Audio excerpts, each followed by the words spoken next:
What's up, everyone? Welcome to Smack Talk. Nameco here, doing the DraftKings value plays, and hopefully you listened to me week one because we won some money if you did.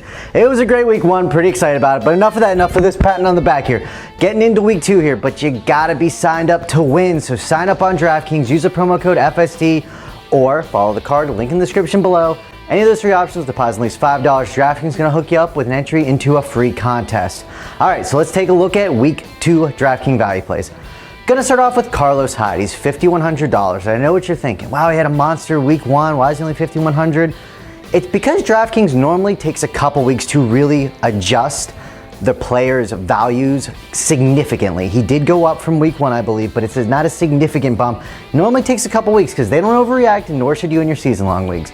Carlos Hyde, though, $5,100. Love the volume. He got 28 touches. Now, they were crushing Minnesota. They play the Steelers this week, and their defense didn't look all that great against the Patriots, so I think we'll get another heavy dose of Hyde, $5,100. I really like that value, of course. Next one's Abdullah, running back for the Lions, $4,500, playing that Vikings defense that Hyde just busted up. You know, I think the Vikings defense will show up a little bit more, but do I see Abdullah falling in the end zone? Absolutely.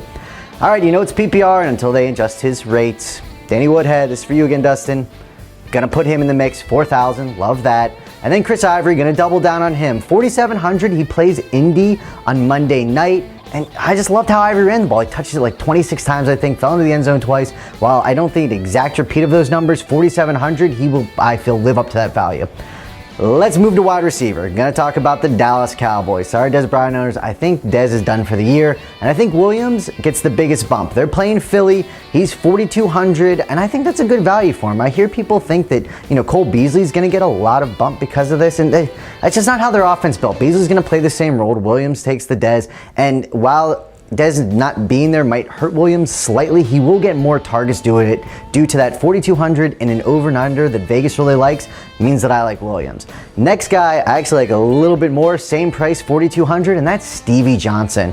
I mean, he lived up to everything that Dustin and I thought he was going to coming into this season. I mean, he had 6 catches for 82 yards and a touchdown, and he really was the third option. I mean, Keenan Allen had 8 billion targets, and Ladarius Green was looked at quite a bit as well. So even as the third option with the better quarterback play, Stevie Johnson is still sneaky, we feel, at 4,200.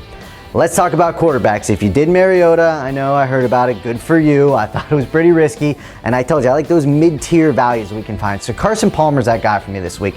Plays the Chicago Bears. He's $6,700. And he was a beast last year. Before he got hurt, stepped into week one, over 300 yards, bunch of touchdowns, beast again. Love me some Carson Palmer. It's not like the Bears defense scares me by any means.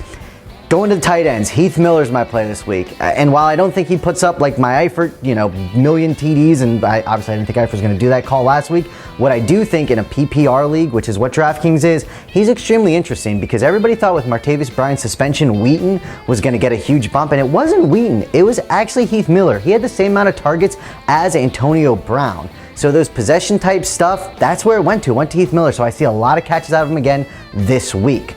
All right, looking at defense, I do like Baltimore playing Oakland because I'm sorry, Oakland, your team's not going to be good again this year. But with Suggs done for the year with that torn Achilles, 2,900 is a good value for the Ravens. It's just a little scary. So I do like them though. But I also really like the Titans at 3,000 because they play the Browns. So anytime you get a defense in this DraftKings format, what you're hoping for are the pick sixes or a return on special teams, something like that. So I think the Titans might have one of the better chances for a pick six this week simply because the Browns quarterbacks, whoever ends up being the starter, is more likely going to yield that. I don't think they get anything going on the ground. I think they actually get behind in this game. And then what does that get you? That's whenever they try to throw those quick, kind of the quick out routes because in the run, guy steps up, grabs it, runs right into the end zone. Now, since I explained it so detailed, I highly doubt that'll happen, but hopefully it does. Hopefully, like I said, week one worked for you. Let's get this train rolling. I like these value picks again. Sign up for DraftKings using our promo code FST card, link in the description below. I'm just so happy football's back. You have no idea.